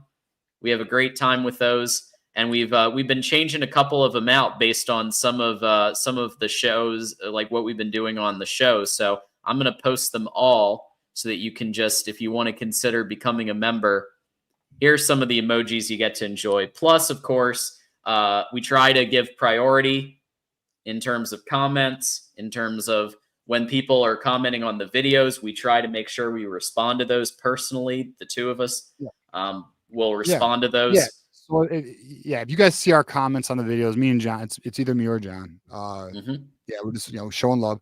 And apologies to Ryan. Ryan's in his own tier. He's in the S tier. He's in his own tier. Oprah ain't shit. My bad. All love. Oh, sunny days. Oh, sunny days. Get your son. What are you doing, bro? Isn't it his bedtime? Yeah, Bull. Yeah. B-Dub, Go get your kid. $2. He's using your debit card, B-Dub. Come on, man. Epstein Island Diddy Freak Off Bowl. There you go, Sonny. All right. Is it played in the Bahamas? Hey, that would be sick. All right, y'all. So some content that's coming out. Let's start with the reminder about the college football show with Mark Rogers. So every Thursday, Friday, Saturday after the games, late night, as well as Sunday at 11 a.m. Eastern. So you get your pot of coffee. You get your, hey, you can get your disputed national champions. You go watch Mark Rogers, voice of college football, lay it down and give his top tier analysis that he does so well on the main channel. Obviously, I always say this: if it wasn't for Mark, none of us would be here doing this. So, go support. It's always a great time. Those shows, especially the Saturday one, are lit. People are calling in. You get some real characters, and it's exciting. And apparently, DeReal MVP is now a mod, so that's going to be even more. I just found that out today. There may be more coming with that. Ayo, DeReal MVP is looking to join the network. Ayo, we'll see what we can do there. Look out! Got a meeting with him this week, I think. Look out! Michigan Nation, we always coming. We never not coming from Bull there. Absolutely always coming. That's what she said. And now let's go to content on this network, on this channel, Michigan at the Voice of College Football. You got a show coming up Thursday at 8 p.m. And tell us about that call-in show. Yep. So we have the call-in show, which is your show. You guys call in. You let us know what you want to talk about, and we'll talk about it. This week, I got Kinetic from the Maze Madman show joining me. Looking forward to that. One of, again, friends of the channel. My guy Kinetic's in the chat right now. Shout out to him. So we're going to be chatting a ball. I'm sure something will transpire from now to Thursday. We'll hit on it. We'll be there for it. We'll obviously give updates on anything. We talk team. We talk recruiting. We talk whatever you want to talk about, we'll talk about it. And if Burks wants to call in and talk about the Green Bay Packers not being as good as the Lions, we are going to talk about it. So, stay on the lookout for that call-in show, 8 p.m. Looking forward to Keegan calling in, all the regulars. We may have to get to a point where we start doing literally the 10-minute big worm timer because it's, we do lose. And I also wanted to say this too. I know there are people who call in and we do, there is a bit of a wait sometimes. We'll work to be mindful of that. I would like to get to you guys. I appreciate everybody calling in. We'll figure it out. As the show gains the channel gains popularity, the show gains popularity, we'll adjust. We definitely won't make it just a 2-minute phone call, but we'll limit the length of these. We'll figure it out. We'll find a sweet spot. So again, shout out to everybody. Looking forward to the Thursday show. And then obviously, John, Saturday, the post-game show, which is a good-ass time. We only got 2 more, well, maybe 3. 2 to 3 more left. Can't wait, man. Obviously the community comes through, man. Like it is, if there is a show that, in my opinion, is the best example of what our community is and what it's capable of, it's that show because it's nuts. Yeah, it's nuts and it's wild and everyone's in depends on the mood too. Maybe we're pissed, maybe we're happy. It's a good time. Yeah, listen, we are we love the post game, both of us, and I do. And even the ones that go like a bazillion hours. I'm like, 9 I got hours, my 3 in the morning granola bars, and and look, it's a good time. We love the callers and everybody who calls in. So definitely join us for these both call-in shows. We do have our buddy Keith here, who was the original Connor Stallions espionage member. with the $5 here. 6-6 Michigan and Florida will jump several 9-3 teams for the Holiday Bowl. Hey, whatever. Hey, whoever we face, bring them. Fuck them. We take on all challengers. It is what it is. We'll figure it out. Hopefully the boys come, handle business Saturday and they get the dub. Now, again, you know what I'm preferring, but hey, I'm with it. Whatever bowl we get, we're here for it. Absolutely. Keith, always appreciate you stopping by and contributing. And I'm sure we'll see you on Thursday or Saturday for one of the call-in shows to get your take on everything. And then of course, coming up in just a couple of minutes, and this is what I'm doing. I know that I said at the beginning of the show maybe Lincoln Riley could be the offensive coordinator. So now I want to make sure that I recommend everybody, all the Michigan fans, head over to give support to USC Trojans Live, hosted by Mark Rogers and Matt Zemek from Trojans Wire. It's UCLA week. If you want to piss off Tim Prangley, go over there and tell them John said Lincoln Riley's coming to be Michigan's offensive coordinator. They'll love it. They'll love it. They will love it. Yeah, that's guaranteed to happen now that I put the link in. So go on over there, say John and TJ sent you from the Michigan channel. Throw in the Lincoln Riley OC thing if you want. Let's chop it up. And that does it.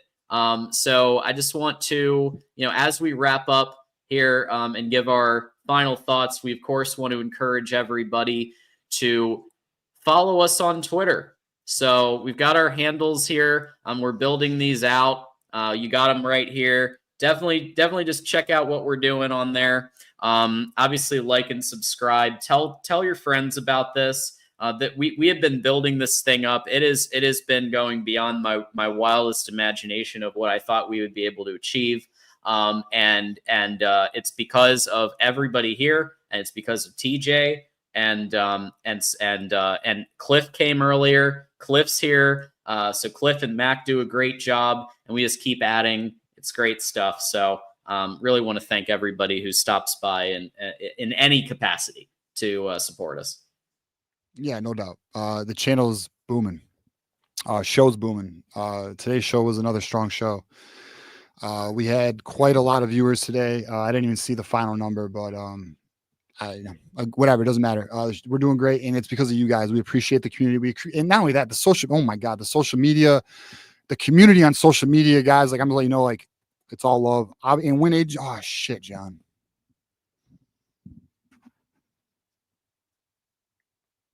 We didn't. Yeah, we forgot. We had the buy. Yeah. All right.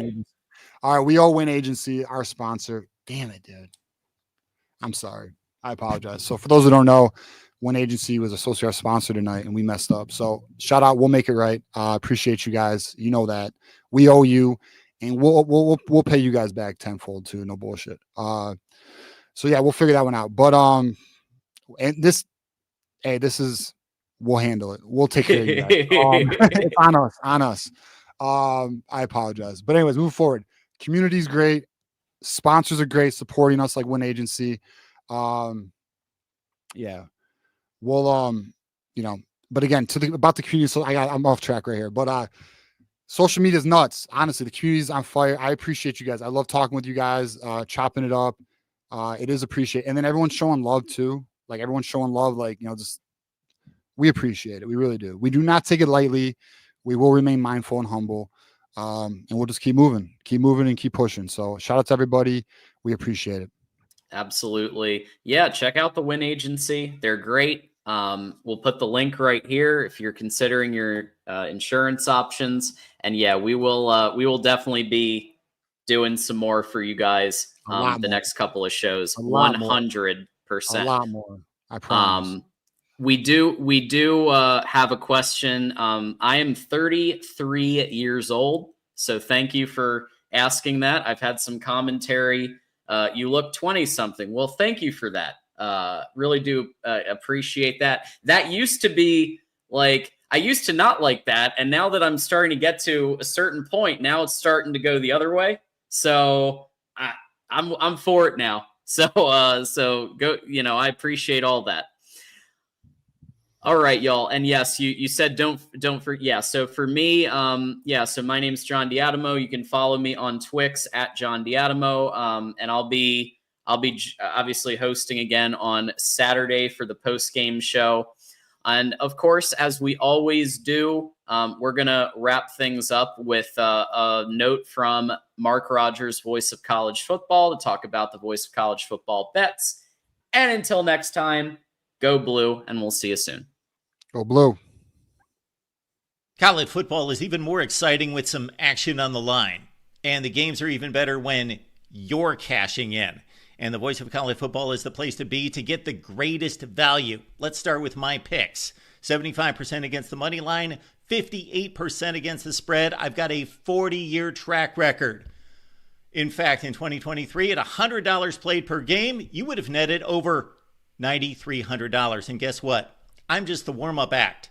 Steve Merrill, our ace in the hole, show stopper from Wager Talk. 6 years with the voice of college football, over 30 years in the industry. Steve gives us analysis on all the big games, but you can't miss Steve's weekly under-the-radar pick, which went 21-5 against the spread the last 2 seasons. I repeat, 21-5 against the spread. You also get picks from some of our top analysts here at the Voice of College Football, including Steve Dace and Matt Zemek.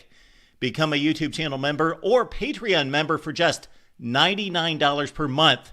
Go to the main channel on YouTube, click join, and select the betting tier. Do the same thing on Patreon. Make 2024 a winner now.